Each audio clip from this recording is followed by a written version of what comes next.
Hello and welcome to the 3D Blu-ray bunker. These aren't film reviews as such that I do here. I almost entirely just talk about the film's 3D and how well I think it works. And this time I'm looking at the 2017 film XXX, The Return of Xander Cage. The aspect ratio here is 2.39:1 and this was post-converted into 3D.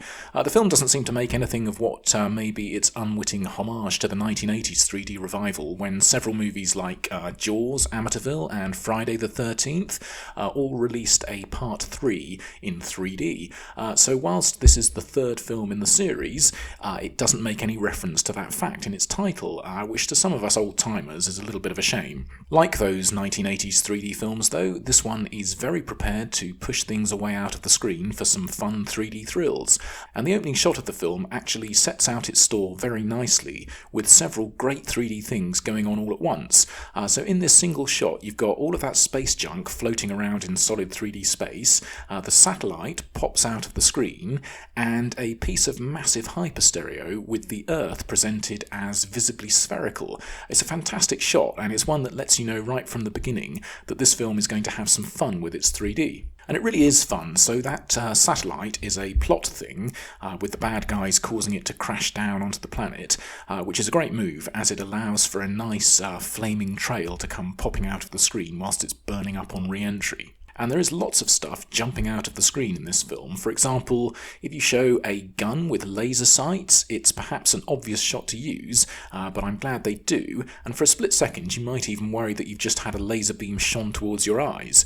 Well, possibly not, but it's an effective moment of pop-out anyway. The type of pop-out shot they probably use the most in the film is of various types of particles or debris being flung out. So there's smashed glass from a shattered window. It looks pretty good here, even if it is a very brief shot.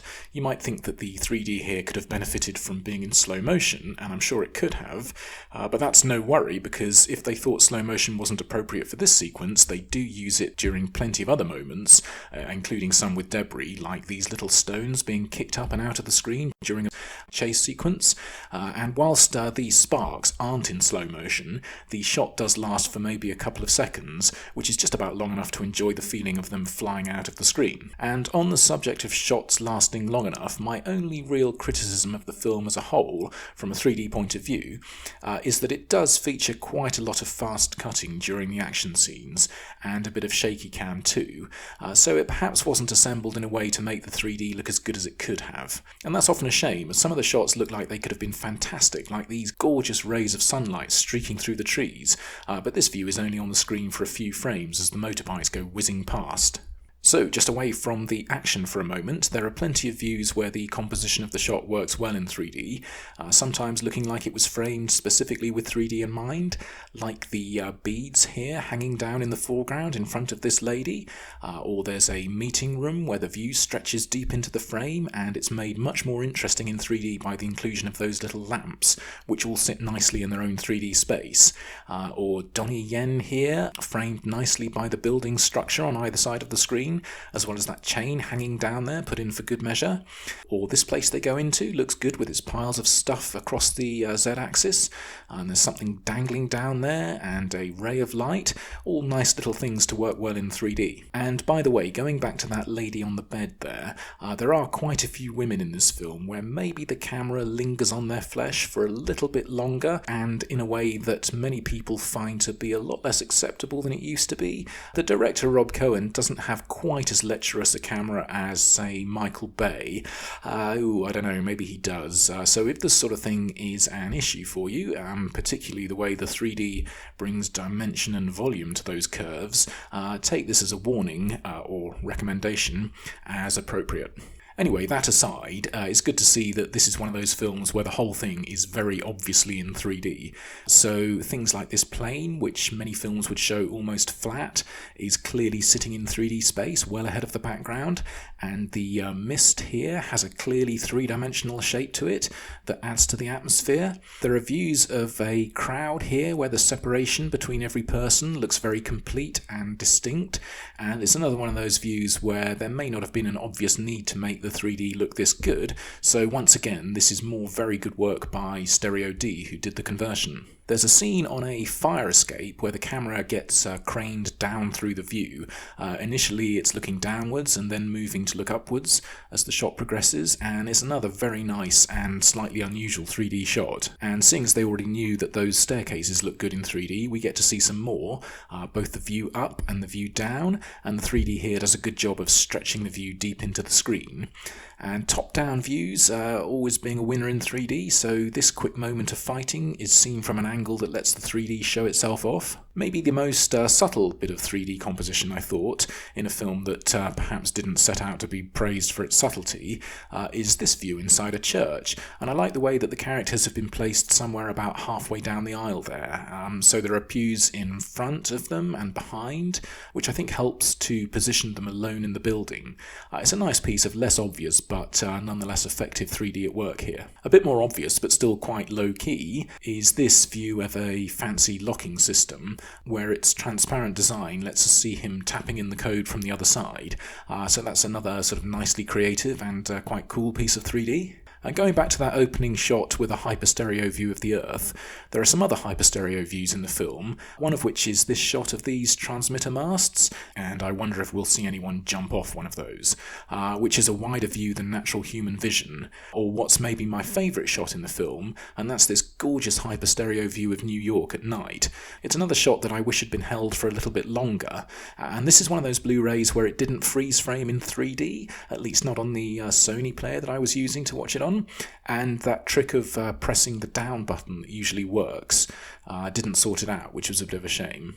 Anyway, it's views like this that are what I love most about stereoscopy, views that are impossible to see in reality, and they give you a whole different view of the world when seen in wide 3D. It's good to see London get some hyperstereo aerial views too, although I do have to say that I didn't think that either of them were very good. I mean, the strong 3D here is fine, but these aren't classic shots of the London skyline, and whilst it's obviously nothing like an American city, we do have some very nice-looking, modestly tall buildings in our capital, like the Gherkin and the Shard, and I'm sure you've seen views across London that are a lot more impressive than this slightly bland view, or even worse, this quite awkwardly composed shot of the Palace of Westminster.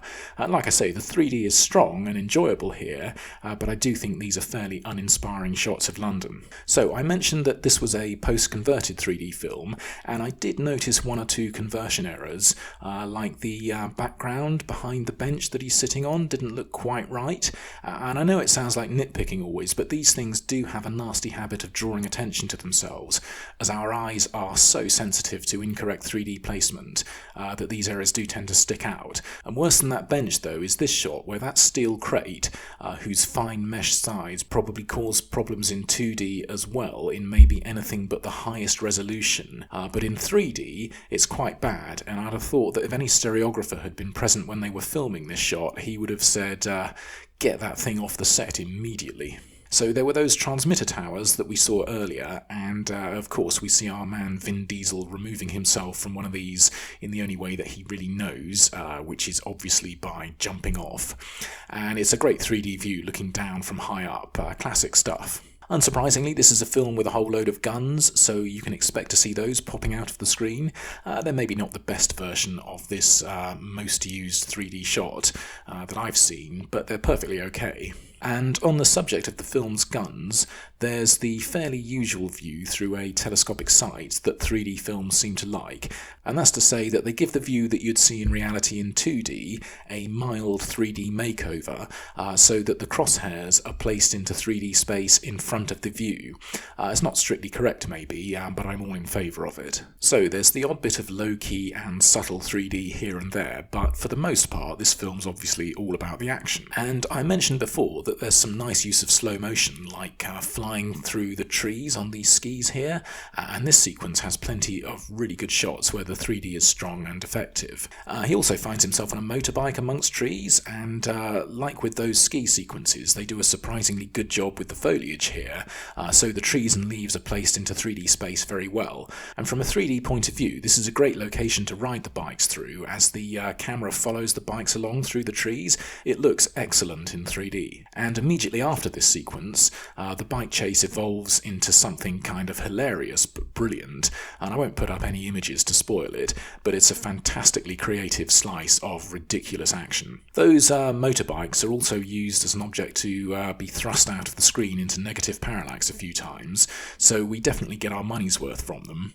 It's actually quite reminiscent of what was done with bikes in 3D a couple of years later in Gemini Man, using them to smash people about with, although the bikes here are used in more of a sort of extreme sports kind of way than in that film, which means mid-air somersaults and that kind of thing. So just a very quick word about the film itself. The previous two films had passed me by, so I hadn't really known that Xander had gone away in the first place, but on the whole I'm quite glad that he returned. It's a load of old nonsense, but it's done with its tongue in its cheek, and the story rattles along nicely, and outside of the credits the film's only about an hour and a half long, which is the way films often used to be, but it's all too rare these days. There's plenty of action, all pretty well choreographed, including some fun fight scenes, and Vin Diesel comes across as more likeable than I'd for some reason expected him to. Films like this often put in a respected actor to bring an element of gravitas that the muscle men, the fighters, and the glamorous women can't necessarily provide, but I did think in this case that weirdly Toni Collette came across as providing the least plausible performance of all. Then again, Samuel L. Jackson's in there too, and he can always be relied on. And maybe to atone for all that female flesh, the lead women in the film were tough and more than capable of looking after themselves. If you're looking for a 3D double bill, I think that this and the Point Break remake would play well together, and you can decide for yourself which one's sillier. I might even seek out the first two XXX films, even though they were only released in 2D. If they'd been released in 3D, as good as this film's though, I would definitely pick them up right away. So I hope you found this in some way useful, and if so, I hope you'll join me again soon for another 3D Blu-ray review. Until then, thanks for looking in on this one, cheers for now, bye bye.